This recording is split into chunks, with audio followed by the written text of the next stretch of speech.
132 billion gold marks. A number so big the whole world still remembers it about the Treaty of Versailles. The debt so crushing, people say, that it doomed Germany to start a Second World War 20 years later. But most of that number was theatre. It was never meant to be collected. And the real reason this piece fell apart isn't the one you were taught in school. Erica here, the signing itself was staged like a verdict. The 28th of June, 1919, in the Hall of Mirrors at Versailles, two German ministers, Hermann Müller and Johannes Bell, walked the length of that gallery, past hundreds of delegates, and put their names to it. 5 years to the day after the shots in Sarajevo. The war opened with an assassination and it closed with a signature. I'm Kim, and I'll be quoting the actual document all day. So start with the room. Clemenceau chose the Hall of Mirrors on purpose. It's where the German Empire was proclaimed in 1871, right after Germany humbled France in the war before this one. He picked the exact spot to hand the humiliation back. Kai here, keep one number in your head, 6 months. That's how long they argued in Paris to build this thing. Yeah, and every earlier chapter of this series has been walking toward that room. The trenches, the tanks, the war under the sea. Today we're inside the piece that was supposed to make all of it worth something. The part everyone keeps is that bill. 132 billion gold marks. Hold on to how impossible that sounds, because we're going to come back to it, and it doesn't mean what you think it means. The studio chat is already lighting up with the one question everyone brings to this. Someone just typed it. Did the Treaty of Versailles really cause World War II, or is that a myth? And honestly, when I finally read the terms page by page, the answer surprised me. Okay, hold that question. To answer it honestly, you have to know what was in the treaty, why 4 exhausted men wrote it this way, and the one short clause that still splits historians a century later. Start with the men.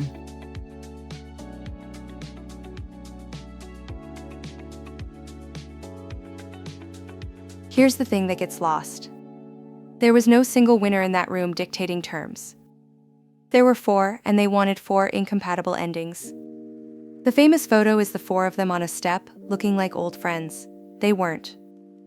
Run the names: Wilson for America, Clemenceau for France, Lloyd George for Britain, Orlando for Italy. Orlando walked out partway through, so most of this is 3 men. Take Wilson first. He crossed the Atlantic with the 14 points and a big idea. A peace without a winner, humiliating a loser, no land grabbed for spite, and a League of Nations to settle the next fight with words instead of shells. And sitting across from that idealism was a man who had watched Germany invade France twice in his lifetime. Clemenceau, France had lost more than 1 million dead and had the war fought on its own soil, its mines and factories wrecked. He wasn't interested in a fair peace. He wanted a safe one, which to him meant a Germany too weak to ever do this again. Land, disarmament, money, whatever it took to buy France a generation of security. So put the 2 poles side by side, because the whole treaty lives in the gap between them. On one side, Wilson wants to lift Germany back up as a trading partner. On the other, Clemenceau wants to hold Germany down so France can breathe. Lloyd George is the middle. Punish Germany, sure. But not so hard it collapses, because Britain wants to sell to it again, and a starving Germany could go the way of Russia and turn communist. So circle the date, the 28th of June. What gets signed that day isn't one man's plan. It's 3 plans stapled together, and the seams show on every page. That's the first thing to understand about why it failed. A treaty that's too harsh to feel fair, and too soft to actually keep Germany down. It landed in the worst possible spot. Hard enough to enrage, not hard enough to disarm the anger. Let me pause for just a second, because this genuinely helps. If you are getting value here, hit that like button, then subscribe and ring the bell. It costs you nothing, and it is the single biggest thing that keeps these videos coming.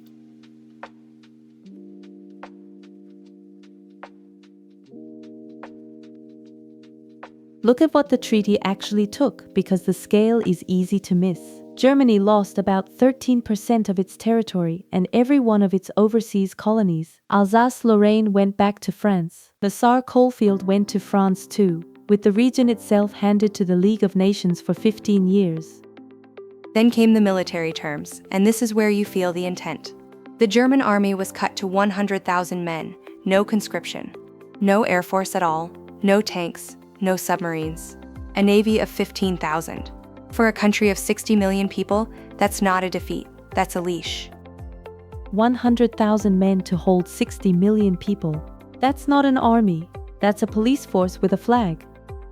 The clauses get argued about more than the war does.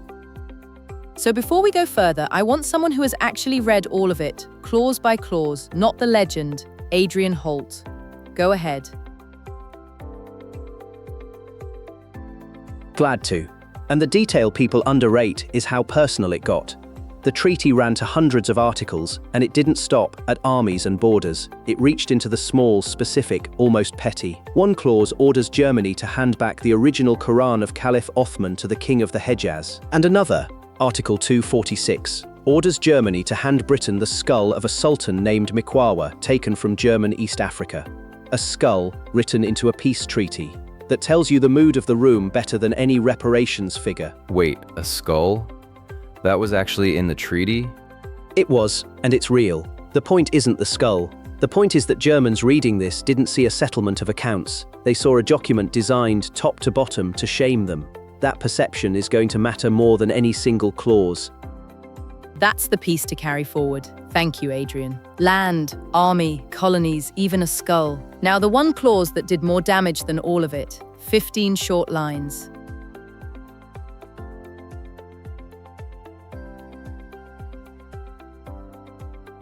Wrong. That's the word for what most people believe about Article 231. Right, so let me read what it actually says. Germany accepts responsibility for the loss and damage caused by the war. That's it. And here's the word missing from it, guilt. The treaty never uses it, not once. The famous war guilt clause never says guilt. So where did the guilt reading come from? Two American lawyers wrote it, Norman Davis and John Foster Dulles. They needed a legal hook to justify charging reparations at all. It was a liability clause, not a verdict. And the very next clause proves it. Article 232. It immediately limits the claim to civilian damage. Germany wouldn't actually be billed for the whole war. So on paper, a narrow legal formula. Circle that gap between the paper and the reaction. Because in Germany, it didn't read as legal. It read as a nation being forced to sign a confession. Dulles himself later regretted it. So here's the open question. If the words were mild, why did they wound so deeply?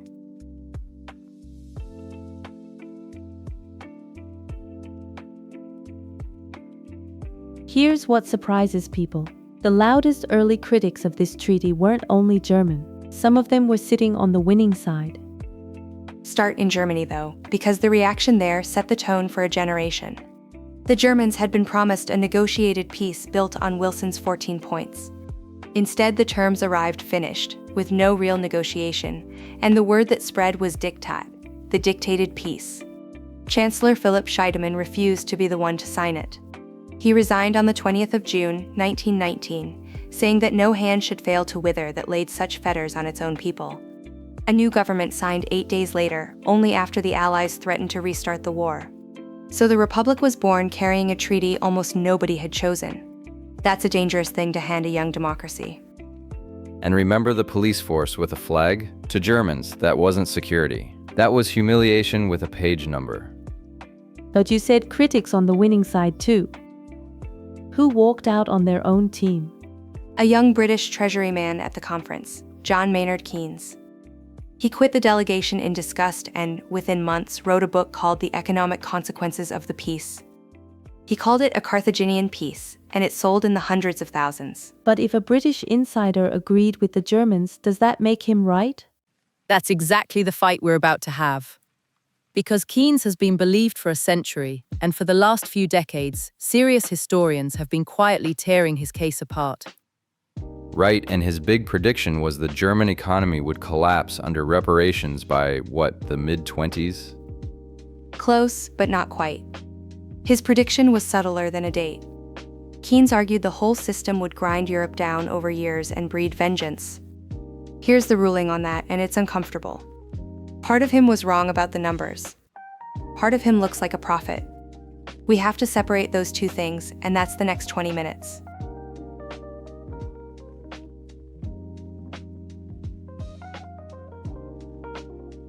Back to the number the whole world remembers.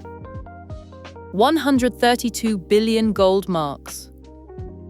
And I want to push on the idea that this number is what crushed Germany, because when I actually chase where it goes, it doesn't add up. Then let me show you where it goes, the way I read everything, 3 library books open at once, cross-checking. In 1921, in London, the Allies split that total into 3 piles. They called them A bonds, B bonds, and C bonds. Start with the headline the newspapers printed, 132 billion gold marks. That's the A bonds plus the B bonds plus the C bonds, all added together into one terrifying figure. Now take away the trick. 82 billion of that total was locked inside the C bonds. And here's the part almost nobody hears. The C bonds were designed on purpose to be fake. Hold on, fake how? You are telling me they wrote down 82 billion marks they never intended to collect. I need a source before I believe that. Straight from the Reparations Scholarship, and the historian Sally Marks put it bluntly, the C bonds were, in her words, deliberately designed to be chimerical. The Germans were quietly told they wouldn't be expected to pay them under realistic conditions. They existed so French and British voters would see a giant number and feel Germany had been punished. So take the 82 billion of theater away, and the amount actually expected was about 50 billion. Okay, that settles the objection. I was wrong to think the headline was the real debt. Here's a way to hold it. Think of a restaurant that hands you a bill with a shocking total at the bottom, printed big to make a point. But the manager quietly tells you only the first 2 lines are real, and the rest is there so the table next to you sees you got charged plenty. Okay, but what's the tip? Someone still has to pay something. One catch, and it breaks the analogy in a useful way. Unlike a restaurant, Germany never even paid the 2 real lines in full. Of that 50 billion, they handed over roughly 20 billion, and much of that they borrowed from American banks to do it. So plainly, the real burden was a fraction of the myth, and even that fraction was half financed by the country that had just helped defeat them. As the person on this team who runs the whole family on one laminated wall calendar, I keep looking for the line item that breaks the budget, and honestly, it's not here. Which forces the real question. If the money was survivable, then what actually broke this piece? The chat just pushed up the exact thing I was circling. Someone asked it flat out. If the reparations were survivable, why do we still blame them for everything?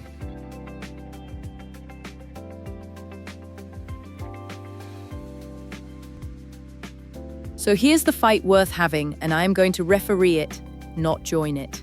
On one side, Kim carries the case that has convinced people for 100 years. This treaty was so harsh it made the next war almost inevitable. On the other, Erica carries what most historians now argue, that the text was survivable and something else failed. Kim, open us. Keynes said it first and said it best. Impoverished Central Europe and, in his exact words, vengeance, I dare predict, will not limp. He watched the terms get written and predicted the resentment would curdle into something worse. 20 years later, a corporal from that defeated army was screaming about the diktat to stadiums. That's not a coincidence. The humiliation was the fuel. It's a powerful case, and I don't dismiss the humiliation. But the economics under it don't hold. We just watched the real bill shrink from 132 billion to about 20 billion actually paid, much of it borrowed. A country that could borrow from New York to make its payments wasn't being strangled to death. It was angry, not starving. Kim, Erica just put a number on the table. 20 billion, half borrowed. Where does your unpayable claim get its evidence? Fair, and I will concede the raw figure. The direct bill was survivable, but money was never the only weapon. The lost land, the occupied Rhineland, the confessed responsibility, the army reduced to a police force with a flag. If anyone wants to check, the resentment was political, not just financial. And political wounds don't show up on a payment ledger. And there I mostly agree with you. which is what makes the popular story wrong. It blames the paper. The paper was harsh but survivable. What it didn't do was enforce itself. Then let me drop something neither of you has said out loud. The United States, whose president wrote half of this, never ratified the treaty. The Senate voted it down in 1920. So the coalition meant to enforce it was broken before the ink dried. That's the whole thing, and it means we've been arguing the wrong question. Stop asking whether the treaty was too harsh. Ask whether anyone was actually willing to enforce it. Because the answer is no. Britain wanted Germany trading again. America walked away entirely. France was left alone and afraid, and when it tried to enforce reparations by occupying the Ruhr, its own allies condemned it. So the treaty was a set of rules with no referee. Harsh enough to enrage Germany, but with no united hand to hold the line when Germany tested it. Erica, pin it. If you had to name the single moment enforcement failed, when was it? There's no single day, and that's the point.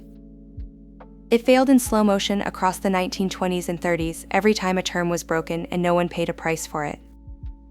The historian Margaret Macmillan put the ruling plainly. The treaty she wrote isn't to blame because it was never consistently enforced. So here's where I land it. Remember I told you at the top that most of that number was theatre, and the real reason this failed wasn't the one you were taught. This is it. If you want the villain, don't point at the pages. The reparations myth is mostly a stage prop. The wound that mattered was political, and the peace that was signed had no one willing to keep it. So did Versailles cause World War II? The honest answer is that there's no straight line, only a contested one. If you value the human story, Keynes was right that humiliation is dangerous. If you value the record, the revisionists are right that the treaty could have held if anyone had held it. Both are true, and that tension is the actual lesson of 1919.